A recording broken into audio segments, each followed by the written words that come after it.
All right, y'all come with me as I show y'all how to change your airbag while you're at a dock. I blew an airbag pulling in this receiver here. There it is right there. It's blowed out. I don't know if you can see it there. I'll show it to you better there. Here it is right here. That's the airbag is completely blowed out like a tire there. You can see it. Luckily, I had one on the truck with me. I'll show y'all the tools we need to change this. Not too many tools. That's it right there. We're gonna use a wire brush to clean off the uh, the fitting that goes on the top there. We're gonna reuse the old one and wrap it with Teflon so it don't leak. There's the bag right there. We're gonna that's the stud that goes in the bottom.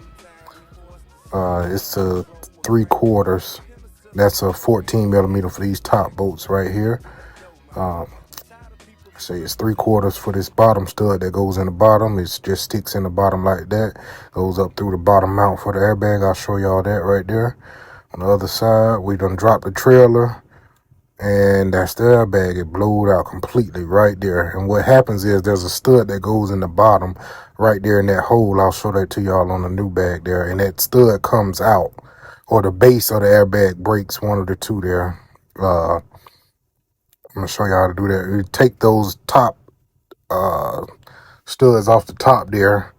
They're 14 millimeters. What I'm using to take them off is two nuts on the top that's holding the old airbag on. Spray it down real good with a PB blaster. And I should have took that line out before I took the studs out, but I didn't. That made it even harder to get it out. But we're gonna show you how to get it out. All you do is push that line in and take your screwdriver and put on the lip of that fitting.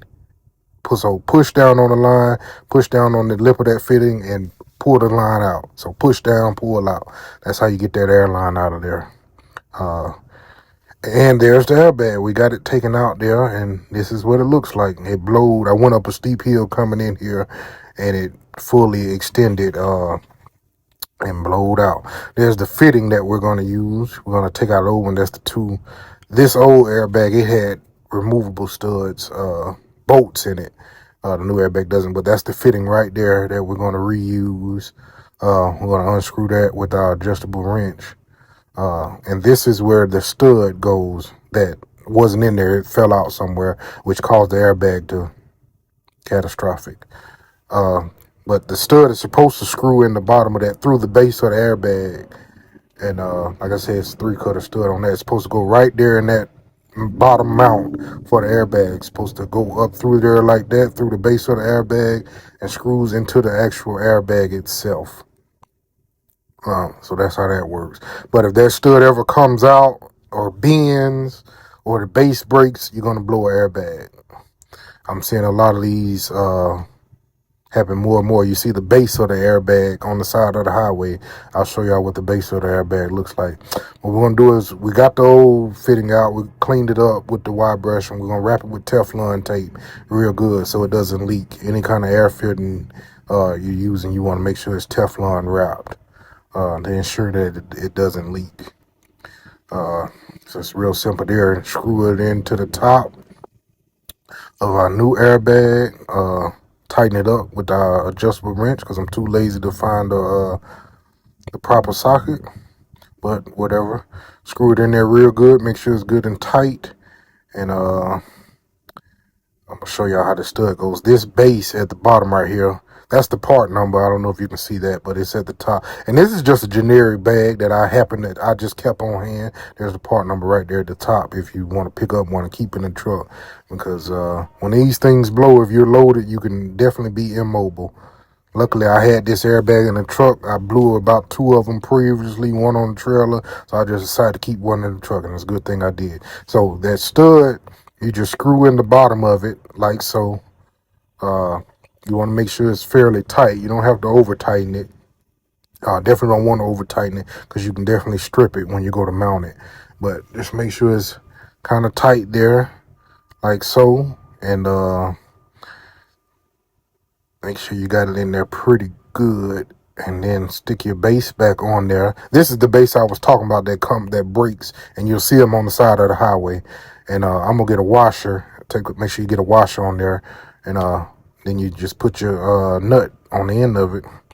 Now to get to what we're gonna do here is you just lift the truck up, go flip your switch to air the airbags up like regular. Air the airbags up, and when the truck goes up, you stick your new airbag in there.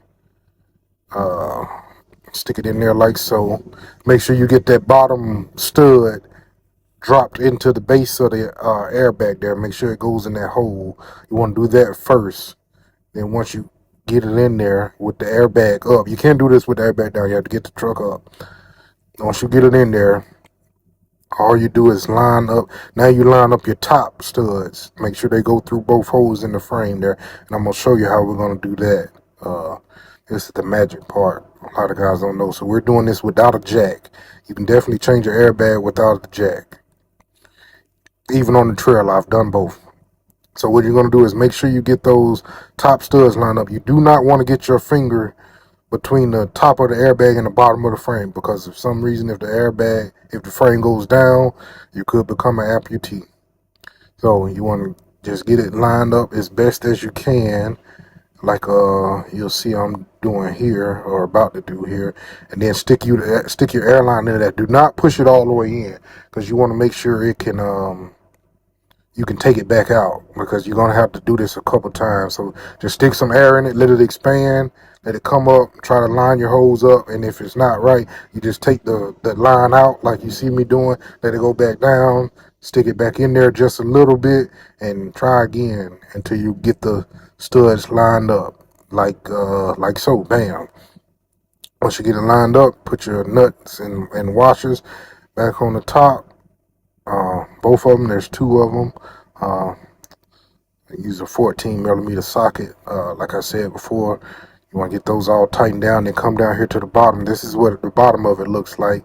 Make sure that stud's going through there like that, and like you can see on the other side, that's what it's supposed to look like. Make sure you put a washer on there. I like to use a lock. I use a washer and a lock wash, not a lock washer.